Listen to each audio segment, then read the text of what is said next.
मनुस्मृतीचा शिक्षण क्षेत्रात समावेश रिपब्लिकन पार्टी ऑफ इंडियाचा तीव्र विरोध।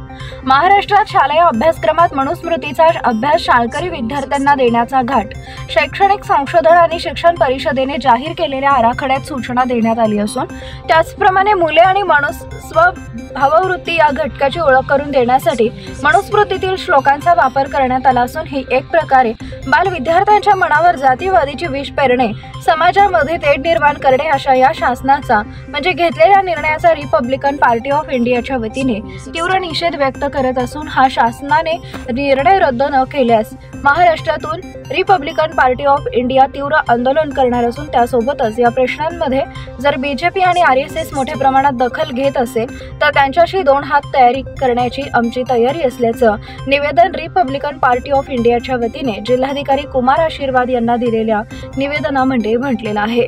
तेव्हा शासनाने याची दखल घेऊन ताबडतोब हा निर्णय रद्द करावा।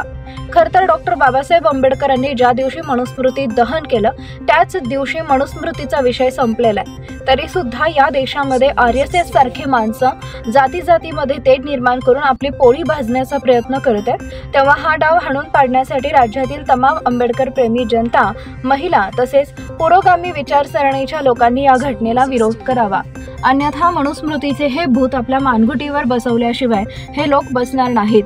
त्याचा बळी देण्यासाठी या ठिकाणी महाराष्ट्राचे मुख्यमंत्री एकनाथ शिंदे आणि अजित पवार यांना पुढे करण्यात आलेलं आहे।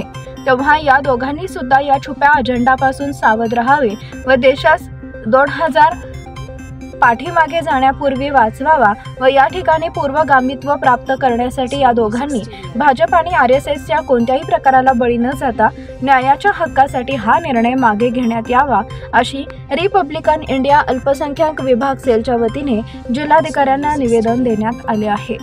राज्य मंडळाच्या शैक्षणिक विभागाच्या मराठी भाषेच्या अध्ययनामध्ये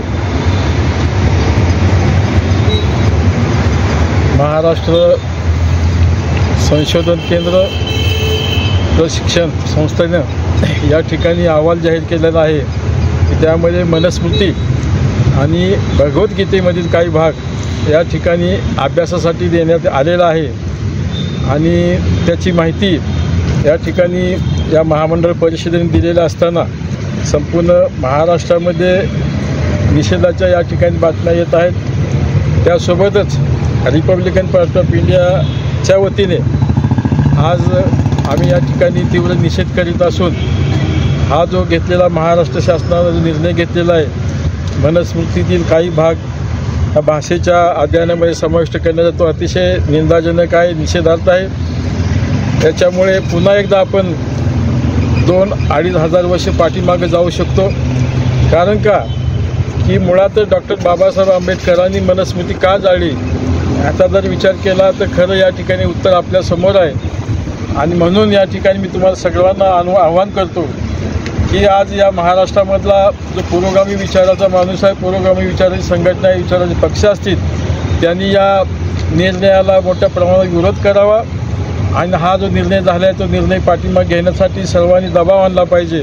कारण जर असं या ठिकाणी नाही झालं तर हे वरच्यावर जे आत्ता जे मुख्यमंत्री आहेत, उपमुख्यमंत्री आहेत की या ठिकाणी राज्य शासन म्हणजे भारतीय जनता पार्टी आणि आरएसएसचे खऱ्या अर्थानं गुलाम बनून पाहत आहेत आणि गुलाम म्हणून या ठिकाणी काम करत आहेत आणि कुठंतरी ते या ठिकाणी त्या दोघंही या भारतीय जनता पार्टीचं आणि आरएसएसचं या ठिकाणी बाहुलं बनलेलं आहेत आणि म्हणून अशा पद्धतीनं जे निर्णय या ठिकाणी महाराष्ट्रातल्या मातृभूमीला किंवा महाराष्ट्रातल्या माणसाला म्हणजे न परवडणारे आहेत, किती शोभणारे नाहीत असे निर्णय या ठिकाणी घेण्याचं काम हे शासन करत आहे। खऱ्या अर्थानं जर या ठिकाणी मनुस्मृतीचा काही भाग जर घेतला तर त्यामध्ये पुन्हा आपल्या ज्या देशातल्या महिला आहेत, महाराष्ट्रातल्या महिला आहेत त्या महिलांना पुन्हा या ठिकाणी दास्य गुलामीसारखे वागणूक मिळणार आहे, त्यांना या ठिकाणी स्वातंत्र्य मिळणार नाही, त्या ठिकाणी त्यांना नोकरी करता येणार नाही, त्यांना शिक्षण घेता येणार नाही, त्यांना फक्त नवऱ्याची सेवा करायचं, नवरा हा या ठिकाणी पती हा देव म्हणून त्यांना घरामध्येच बसून त्याची सेवा करावं लागणार आहे असं या ठिकाणी मनुस्मृतीमध्ये लिहिलेलं आहे। त्या अध्यायामध्ये ते असे अध्याय आहेत की त्या अध्यायामुळं या ठिकाणी ते अध्याय या ठिकाणी अभ्यासामध्ये येणार आहेत। दुसरी गोष्ट जे या ठिकाणी चातुर्वर्णी व्यवस्था आहे त्या चातुर्वर्णी व्यवस्थेमध्ये जे ब्राह्मण, वैश्य, क्षत्रिय आणि शूद्र असे जे 4 वर्ण आहेत, त्या वर्णामध्ये फक्त ब्राह्मण ही श्रेष्ठ जात ठरणार आहे. बाकीच्या वर्णाच्या लोकांना या ठिकाणी म्हणजे अतिशय या ठिकाणी महत्त्व दिलं जाणार नाही. त्यात जे शूद्र आहेत त्या शूद्रांना पूर्वीसारखं या ठिकाणी त्यांनी म्हणजे शिक्षण घ्यायचं नाही. शिक्षण घेतलं तर घेण्याचा प्रयत्न केला तर त्यांचं हात छाटले जाणार, त्यांचे जीभ छाटले जाणार, त्यांचे तोंड या ठिकाणी म्हणजे अशा पद्धतीने वेगवेगळी शिक्षा त्यांनी सुचवणार आहेत. त्यामुळे तोंडामध्ये शिशे ओतण्याचं काम करणं म्हणजे हा सर्व प्रकार तो त्या मनुस्मृतीमध्ये लिहिलेला आहे. आणि ही मनुस्मृती या ठिकाणी लागू झाली तर ते निश्चितपणे आपल्यावर ते सगळे या गोष्टी लादण्याचा प्रयत्न होईल. त्यामुळं महाराष्ट्राच्या तमाम जनतेने या निर्णयाला विरोध तर करावाच. त्या पद्धतीनं आम्ही रिपब्लिकन पार्टी ऑफ इंडियाच्या वतीनं आत्ता जिल्हाधिकारी यांना निवेदन दिलेलं आहे. ते निवेदन या ठिकाणी शासनाच्या दरम्यान पाठवण्याचं काम आता म्हणजे कुमार यांनी सांगितलेलं आहे, जिल्हाधिकारी कुमार यांनी सांगितलेलं आहे. तेव्हा मी पुन्हा एकदा या राज्य शासनाला आव्हान करतो की हा जो निर्णय घेतला तो निर्णय पाठीमागे घ्यावा. आणि त्या रिपब्लिकन पार्टी ऑफ इंडिया आपल्या पद्धतीनं आंदोलन तर करेलच करेल, परंतु या उपर ही भारतीय